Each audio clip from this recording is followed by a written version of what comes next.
Bharatiya Janata party के स्थापना दिवस के इस पुण्य अवसर पर आप देख रहे हैं भाजपा अपना 42वां बर्थडे मना रहा है। आपको बताएंगे आज भाजपा के 42वें स्थापना दिवस के बारे में। भाजपा कैसे बना, कब से शुरुआत हुआ, फिर अब तक का क्या सफर है। हमारे साथ जुड़ गए हमारे editor in chief Shashi Shekhar ji. Sir, सबसे पहले तो आज भाजपा का स्थापना दिवस है और 42वां स्थापना दिवस है। सर, क्या है ये 42वां स्थापना दिवस का खास भाजपा का? नहीं, सबसे खास बात तो यही है कि आज भाजपा अपने आप को दुनिया की सबसे बड़ी पार्टी कहती है। ये एक सबसे बड़ी उपलब्धि है भाजपा के लिए। भाजपा लगातार अपने दम पर पिछले 2 बार से सत्ता में आ रही है। ये है इसकी सबसे बड़ी उपलब्धि। और सबसे बड़ी उपलब्धि इन 42 साल की है कि भाजपा 2 सीट पर कभी हुआ करती थी, कहा जाता था 1984 में, और आज वो 300 से ज़्यादा सीट पर है। ये सारी की सारी चीज़ें उपलब्धि है 42 साल में। सर, 2 सीट पर थी और 300 से ज़्यादा पे है। ये कैसे संभव हो पाया? इसके बारे में कुछ बताइए सर कि कैसे संभव हो पाया, कैसा रहा यह पूरा यात्रा 2 से 300 से ज़्यादा सीट जीतने का?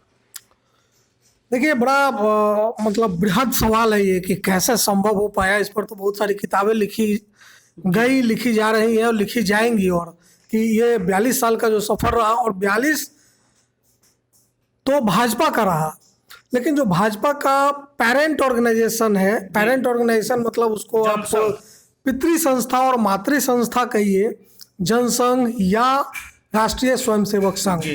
तो राष्ट्रीय स्वयंसेवक संघ 1925 में उसकी स्थापना हुई थी। 3 साल बाद 100 साल की हो जाएगी। जनसंघ भी 1951-52 के चुनाव में उसने, पहले लोकसभा चुनाव में उसने पार्टिसिपेट किया था। श्यामा प्रसाद मुखर्जी ने उसकी स्थापना की थी और वहाँ से फिर 77 तक का सफ़र आया। 77 में जनता पार्टी में वो लोग मिले, फिर 80 में भाजपा का गठन हुआ। सर, एक क्या रोकेंगे सर, एक मिनट। सर, भाजपा का गठन हुआ क्योंकि 2 दलीय जो ये था, मतलब क्या कहते हैं, सदस्यता, आरएसएस, डुअल मेंबरशिप जिसको कहते हैं, आरएसएस और जनता पार्टी का। सर, उसके कारण ही भारतीय जनता पार्टी जनसंघ से अलग हुई। नहीं, भारतीय जनता पार्टी, देखिए, जनता पार्टी वो नहीं थी इंदिरा गांधी के विरोध में जी। मतलब इंदिरा गांधी के खिलाफ 77 में वो जनता पार्टी का गठन हुआ और 75 की जो इमरजेंसी थी उसके खिलाफ सब लोगों ने मिलकर लड़ाई लड़ी थी। जितने गैर कांग्रेसी लोग थे, वामपंथियों को छोड़ दे तो, मतलब उसमें अलग अलग राज्यों के, उसमें समाजवादी लोग थे, उसमें संघ मतलब ये जनसंघ और इससे जुड़े हुए जो लोग थे। तो राजनीतिक लड़ाई जब होना था, 77 का जब चुनाव होना था, तो इन लोगों ने जनता पार्टी बनाई, जिसमें से कांग्रेस के भी बहुत सारे नाखुश लोग थे। आपको मोरारजी देसाई जैसे लोग थे, जगजीवन राम जैसे लोग थे, और जनता पार्टी, माफ़ कीजिए, जनसंघ जो आप कह रहे हैं, जिसकी स्थापना श्यामा प्रसाद मुखर्जी जी ने की थी, वो भी जनता पार्टी में आकर शामिल हुई और इन लोगों ने कांग्रेस को शिकस्त दी, इंदिरा गांधी को शिकस्त दी। लेकिन वो कई कारणों से, वो जनता पार्टी असल में कहीं का ईंट कहीं का रोड़ा था। बोलते हैं ना, कहीं का ईंट कहीं का रोड़ा, भानुमती ने कुनबा जोड़ा। तो इस तरह का एक गठबंधन था इंदिरा विरोध के नाम पर। तो उसमें अलग अलग विचारधारा के लोग थे, अलग अलग सोच के लोग थे, अलग अलग उनकी आइडियोलॉजी थी, अलग अलग एजेंडा था।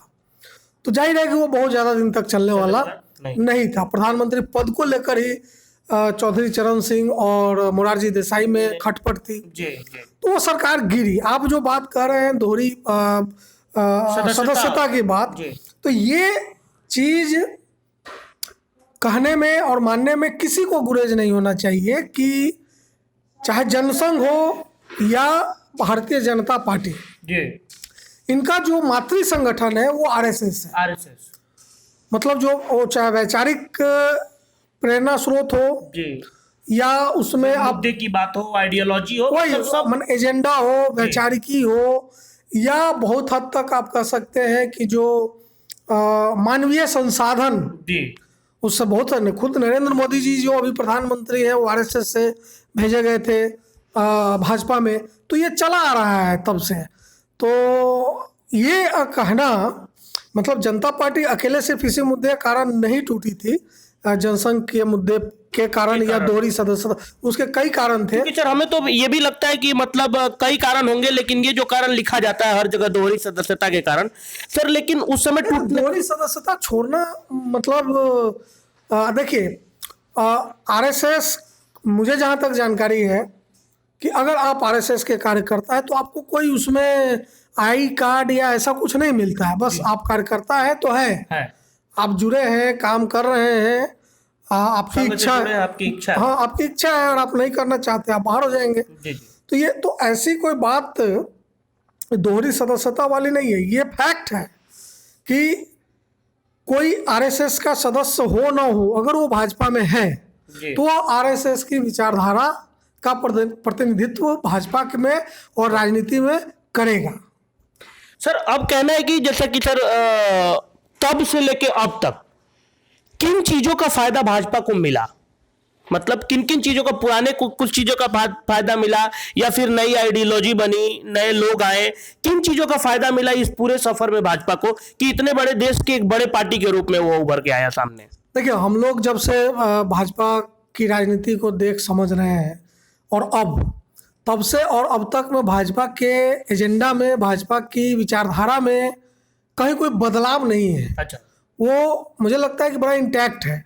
जी जी, पॉलिटिकल जो एजेंडा है, बाकी मैं आर्थिक या उन मुद्दों पर अभी बात नहीं कर रहा हूँ कि आर्थिक एजेंडा में क्या तब था और अब क्या है, उसमें बदलाव हुए हैं कि एक स्वदेशी की धारणा थी शुरुआती भाजपा में, स्वदेशी की अवधारणा पर ज्यादा जोर था, अब वो अवधारणा गायब है। अब कहने के लिए make in India, made in India कहते रहिए, लेकिन अब पूरा का पूरा जो आर्थिक नीति है वो 91 की आर्थिक नीति से अलग नहीं है, बल्कि उसी पे चल रही है और उससे ज़्यादा तेज चल रही है आज की तारीख में।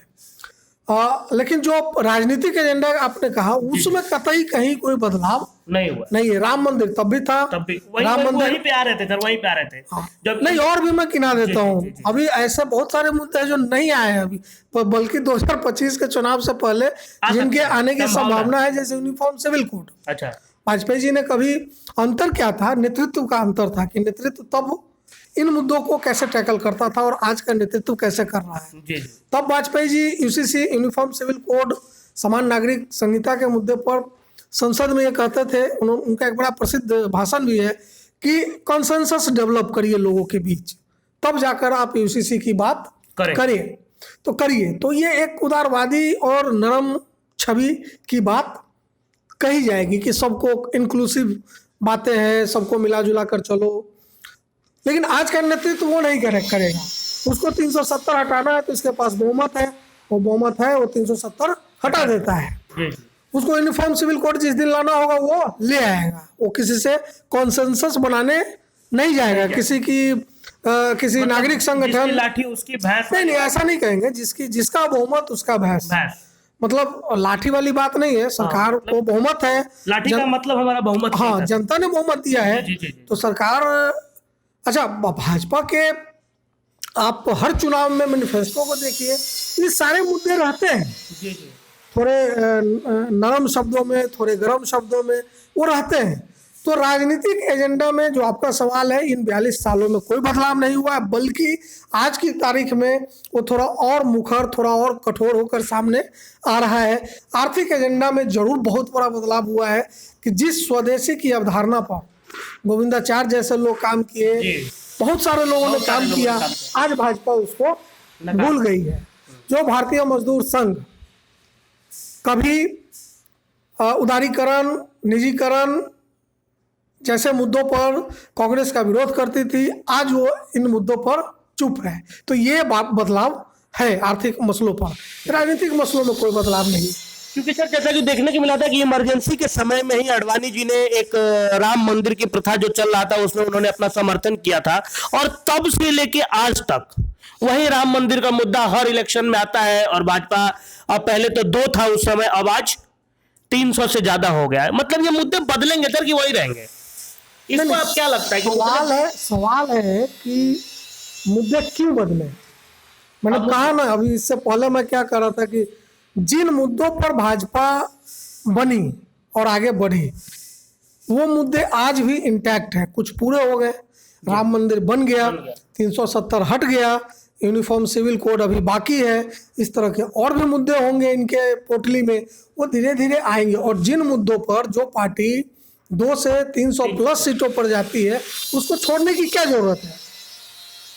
बिल्कुल सही बात है सर। एक क्वेश्चन और पूछेंगे सर, जिस समय भारतीय जनता पार्टी चुनाव लड़ने जा रहा था उस समय एंटी कांग्रेस सभी लोग एक जगह हो गए थे, और आज भारतीय जनता पार्टी पूरे विश्व स्तर पे, मतलब पूरे भारत स्तर पे एक बड़ी पार्टी है, और उसके खिलाफ अब कांग्रेस एक दल बना रहा है उसको मतलब टैकल करने के लिए। सर इसको कैसे देखते हैं, कांग्रेस को इसे कैसे देखना चाहिए? एक समय कांग्रेस को हराने के लिए ये बना रहे थे, आज इनको हराने के लिए कांग्रेस बना रहा है। नहीं तो ये मतलब जो इंदिरा गांधी के अपोजिशन में जनता पार्टी बनी उस समय एक नेतृत्व था, जेपी थे जी, मोरारजी देसाई थे, जगजीवन राम थे, ये बड़े कद्दावर लोग थे, इनकी क्रेडिबिलिटी थी तो वो जनता पार्टी बन पाई जी। हालांकि वो 1.5 साल 2 साल में खत्म भी हो गई, लेकिन वो बना और वो सक्सेस हुआ। आज कांग्रेस नेतृत्व मतलब कांग्रेस खुद एक मजबूत नेतृत्व का अभाव झेल रहा है, बिल्कुल बिल्कुल ऐसा कहा जाता है। और एक ऐसा क्रेडिबल चेहरा नहीं है इसके पास कि इस तरह का एक महागठबंधन वो बना राष्ट्रीय स्तर पर बना सके। तो मुझे नहीं लगता है कि हाल फिलहाल में निकट भविष्य में ऐसा कोई गठबंधन कांग्रेस बना पाएगी और भाजपा की मौजूदा राजनीति को शिकस्त दे पाएगी, मुझे ऐसा नहीं लगता है। सर इसका मतलब हमको लगता है कि मोदी जी जो आज सपना देख रहे हैं कांग्रेस मुक्त भारत का, ये भाजपा बहुत पहले से देखते आ रहा है कांग्रेस मुक्त भारत का सपना क्या, और ये कितना हद तक पूरा हो पाएगा?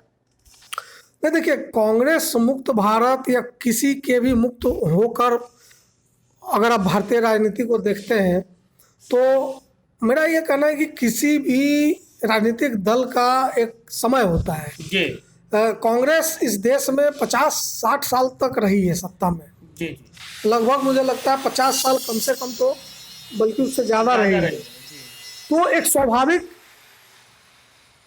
मतलब एक स्वाभाविक विक्षोभ होता है लोगों के मन में। अब कहने का मतलब कि 21वीं शताब्दी में आकर के अगर दक्षिणपंथी राजनीति इतनी ज़्यादा मजबूत होती है, आर्थिक मसले किनारे हो जाते हैं, आर्थिक मसले किनारे हो जाते हैं, तो इसका मतलब है कि राजनीति की जो धारा जो बयार इस वक्त चल रही है उसमें कांग्रेस अभी एकदम मिसफिट है, इसलिए वो चुनाव दर चुनाव हारती है, बीच बीच में कहीं जीत भी जाती है। मैं व्यक्तिगत तौर पर सिरे से किसी भी दल या किसी भी विचार को खारिज करना या ये घोषणा करने में से बचता हूँ कि ये खत्म हो गए, नहीं, वो विचारधारा है। अब आप 80 में क्या कहेंगे, 84 में क्या कहेंगे, क्या उस वक्त भाजपा की विचारधारा नहीं थी? वो वही विचारधारा थी जो आज है भाजपा की। वो कमजोर थी तब, आज मजबूत हो गई, तो वक्त बदला। मतलब आपको लगता है क्या सर कि फिर ये वक्त बदलेगा? निश्चित तौर पर बदलेगा, कोई भी चीज़ अस्थायी नहीं है।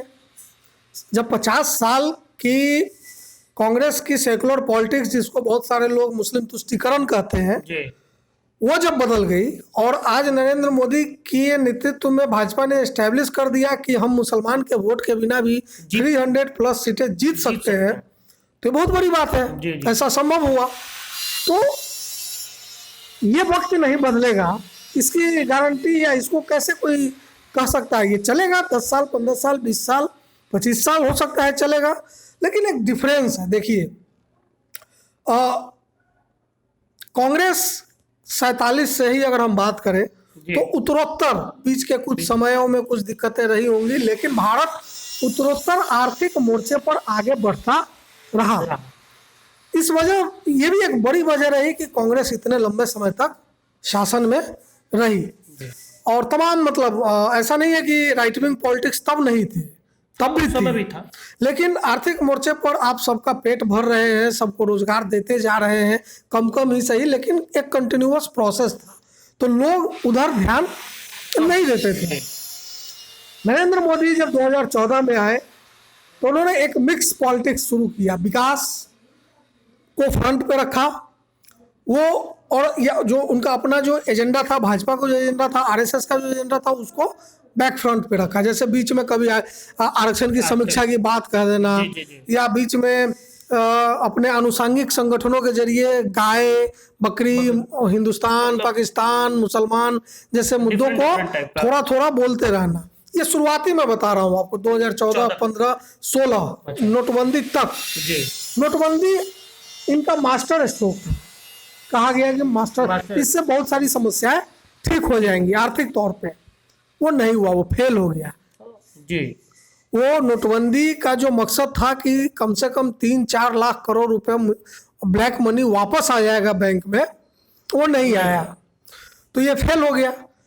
इसके बाद आप देखेंगे तो विकास जो फ्रंट पे था वो धीरे धीरे पीछे आता चला गया, और जो भाजपा और आरएसएस का एजेंडा था, मूल एजेंडा, वो आगे आता चला गया। ट्रिपल तलाक जी कानून लाना, 370 कानून लाना, इस तरह की तमाम चीजें होती रही। तो उसका फायदा मिला राजनीतिक रूप से भाजपा को, नुकसान तो नहीं हुआ। भाई 2014 के इलेक्शन के मुकाबले 2019 में सीटें और बढ़ गई, जी तो फायदा हुआ।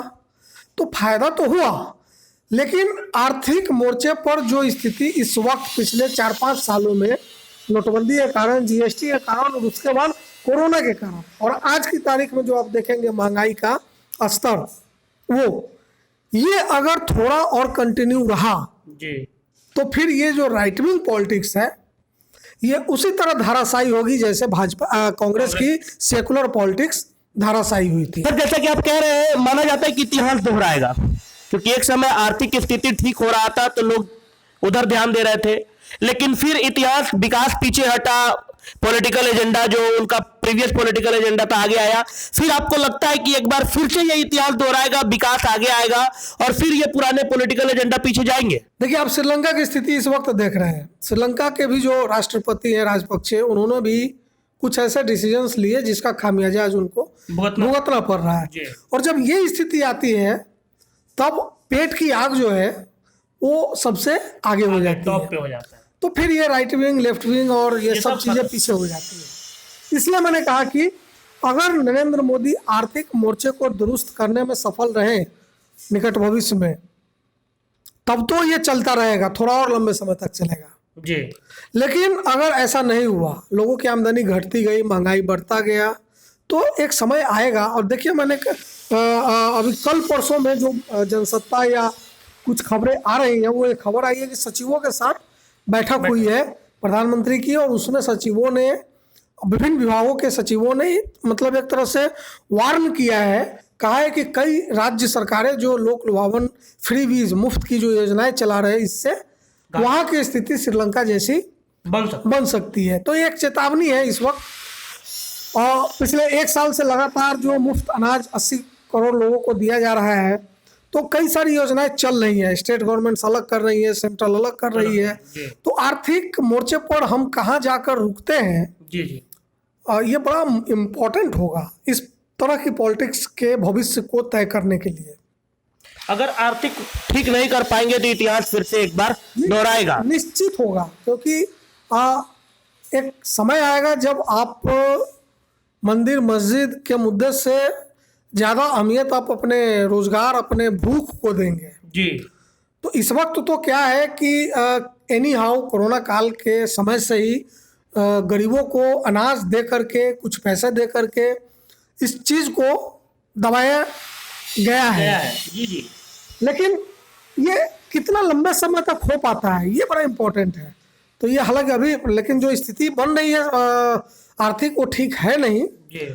तो इस पर सरकार को सोचना होगा। और भाजपा की राजनीति के लिए बड़ा जरूरी है कि आप आर्थिक मोर्चे पर काम करिए। आर्थिक मोर्चे पर 2016 के बाद से ये लोग काम तो करना चाहते हैं, मजबूरी है, हो नहीं पा रहा है इनसे। मतलब इनको करना चाहिए, अगर लॉन्ग टाइम तक सस्टेन करना है अपने पॉलिटिकल एजेंडा को लंबे समय तक चलाना है तो इकोनॉमिकल फ्रंट पे आपको मजबूती लानी ही पड़ेगी। उसको कमजोर करके आप देश में एक कुछ समय के लिए एक ऐसी स्थिति बना सकते हैं जो आपके फेवर में हो। लंबे समय तक ये स्थिति हिंदुस्तान जैसे देश में नहीं चलेगी। चलिए सर, तो लास्ट क्वेश्चन होगा अब हमारा आपसे कि इस 42 साल के यात्रा में जी, इस 42 साल की यात्रा में भाजपा क्या खोया और क्या पाया? लोगों को एक बार इसमें बताया कि क्या खोया जो लोगों की हित में हो या नहीं हो, मतलब इसके ऊपर सर एक बार आप प्रकाश डालिए। देखिए, भाजपा को हम लोगों ने जब से जाना है तब से कहा जाता था कि पार्टी विथ अ डिफरेंस। जी वाजपेयी जी इस बात को बार बार कहते थे और लगता भी था उस वक्त कि पार्टी विद अ डिफरेंस, कुछ हद तक लगता था ये चीज। लेकिन भाजपा ने जो खोया है वो यही खोया है कि जो पार्टी विद डिफरेंस था वो खत्म हो गया है। अब भाजपा पूरी तरह से कांग्रेस हो चुकी है। एक बार पार्टी विथ डिफरेंस को थोड़ा इलाबोरेट करिए, लोगों को समझ में आए। नहीं मतलब भाजपा का ये दावा था कि हम अलग पार्टी है, हम कांग्रेस नहीं है, अच्छा, हम भारत के अन्य पार्टियां नहीं है, मतलब हम करप्ट नहीं है, हम ईमानदार हैं। यही एक डिफरेंस जो सबसे बड़ा है, जिसका आम लोगों से लेना देना है जी कि भाई एक ईमानदार पार्टी आएगी, मतलब एक बेईमान पार्टी है, एक ईमानदार पार्टी। कांग्रेस भाजपा का ये दावा था अटल बिहारी वाजपेयी जी के समय से ही कि भाजपा एक डिफरेंस, मतलब पार्टी विथ डिफरेंस है। हमारी आइडियोलॉजी डिफरेंस है, हम राष्ट्रभक्त हैं, देश को प्राथमिकता देते हैं, हम स्वदेशी पर ज़्यादा बात करते हैं, जी जी हमारे लोग बहुत ईमानदार हैं, हमारे लोग मेहनती हैं, हम संस्कारी लोग हैं, ये तमाम चीज़ें हैं, हम करप्शन को टॉलरेट नहीं करते हैं, इस तरह की बात है। तो ये दावा था, लेकिन ये दावा आज की तारीख में खारिज हो चुका है। आज भाजपा पूरी तरह से कांग्रेस हो चुकी है। बस अंतर कांग्रेस हो चुकी है क्या? मतलब मेरा एक फॉर्मूला है कि अगर आप पूछेंगे कि भाजपा क्या है, तो Bhajpa is equal to Congress minus cow. अच्छा, कांग्रेस में से काऊ माइनस कर दीजिए, वही भाजपा है। मतलब ये मानना है आपका? मतलब ये मेरा मानना है जी, मेरा ही नहीं मानना, ये आप राजनीतिक स्थिति को देखेंगे तो आपको पता चलेगा। अब देखिए, एक परिवारवाद वाली बात है जी कांग्रेस में कि परिवार। माँ बेटा और ये खानदान, ये सब बातें, उस चीज़ को अगर हटा दे तो जो कल्चर है कांग्रेस का, जो कल्चर है, पॉलिटिकल कल्चर है, जी, आज भाजपा उस पॉलिटिकल कल्चर से लैस है, मुक्त नहीं है। मतलब जो काम पहले कांग्रेस का था भाजपा जो अपना रही है। पॉलिटिकल प्रोसीजर है प्रोसीजर था कांग्रेस का जो पॉलिटिकल प्रोसीडिंग थी, उसकी कार्य करने का तरीका था, जो संस्कृति, बेसिकली इसको कहिए जो कांग्रेस कल्चर था, जी, वो कल्चर आज भाजपा में है। अच्छा, इसलिए कांग्रेस माइनस काऊ कीजिए तो भाजपा हो जाता है। ये पाया है भाजपा ने और यही खोया है भाजपा ने। सर एक छोटा क्वेश्चन, इसके स्थापना से ही आडवाणी जी काफी मतलब अहम रोल प्ले करते आए हैं इस भारतीय जनता पार्टी के लिए, और आज उनको दरकिनार करके चलना, मतलब एक तरह से कहेंगे दरकिनार करना ही भारतीय अटल बिहारी आडवाणी जी को। तो सर इसको आप कैसे देखते हैं? मतलब ये करना चाहिए भाजपा को, इससे उनको घाटा होगा, नफा होगा? ये कोई मुद्दा नहीं है जी, और ये मतलब विपक्ष का एक बनाया हुआ मुद्दा है नरेंद्र मोदी को घेरने के लिए, जी, जिसका कोई मतलब नहीं है। वाजपेयी आडवाणी जी को पूरा मौका मिला था। अच्छा, वो देश के उप प्रधानमंत्री रह चुके हैं, गृह मंत्री रह चुके हैं, लौह पुरुष का खिताब मिल चुका है, और उनको 2004 और 2009 दोनों वक्त मौका था, खासकर 2009 में वो साबित नहीं कर पाए। तो लगातार उन्हीं को मौका नहीं मिलेगा, नए लोग आएंगे, नए लोग आए तो वो पीछे चले गए ऑटोमेटिकली। और भाजपा की एक अच्छी बात है, इसको मैं कहूँगा कि एक अच्छी बात है कि उसमें नए लीडरशिप हमेशा आते हैं, वो चाहे संघ की तरफ से भेजे जाए हो, भेजे जा रहे हो, या भाजपा खुद डेवलप करे, ये एक अच्छी बात है। तो ये कोई ठीक है, वो फाउंडर थे, लेकिन इसका अर्थ ये नहीं है कि मतलब जब तक प्रधानमंत्री बनेंगे नहीं तब तक पद छोड़ेंगे नहीं। ऐसी कोई संस्कृति भाजपा में नहीं थी, नहीं है, और ये अच्छी बात है। और उनको दरकिनार नहीं किया गया, उनको पर्याप्त मौका मिला था। नहीं, ये विपक्ष कहती है कि उनको दरकिनार कर दिया गया है। नहीं, विपक्ष तो कहेगी ना, विपक्ष को तो अब यही सब मुद्दे रह गए हैं कहने के लिए। और दूसरी बात एक और है, देखिए राजनीति में ऐसा ही होता है जी। आपने जब ये बात छेड़ी है तो आप बलराज मधोक जी के बारे में थोड़ा गूगल करिए और पता करिए जी कि एक समय बलराज मधोक जी का भाजपा में बहुत बड़ा कद था। वाजपेयी जी और आडवाणी जी उनके नीचे हुआ करते थे जी, लेकिन मौका मिला तो आडवाणी जी ने बलराज मधोक जी को पीछे किया, खुद आगे आए, फिर इतिहास ने खुद को दोहराया। नरेंद्र मोदी जी आगे आए, आडवाणी जी को पीछे किए। हो सकता है परसों कोई और आएगा तो नरेंद्र मोदी जी पीछे जाएंगे, वो आगे आएंगे। तो ये राजनीति है, ये तो चलता रहेगा। तो इसमें दरकिनार करने जैसी कोई बात मुझे नहीं लगता है। चलिए सर, बहुत बहुत धन्यवाद आपका इस मुद्दे पे इतने मतलब प्रकाश से बताने के लिए। Thank you. तो जैसा कि आप देख रहे थे कि अभी चर्चा हो रहा था भारतीय जनता पार्टी के स्थापना से लेके अब तक पूरे 42 साल में भारतीय जनता पार्टी ने क्या खोया, क्या पाया, क्या नए एजेंडा है, क्या पुराने एजेंडा है रहे उनके साथ, जिससे उनको 2 से 300 तक पहुंचे। तो इसी तरीके के और भी खबर के लिए आप बने रहे हमारे साथ, देखते रहे फाइनल पोस्ट। एक बार फिर भाजपा के सभी सदस्यों को स्थापना दिवस की हार्दिक बधाई, शुभकामना। हमें दीजिए इजाजत, धन्यवाद।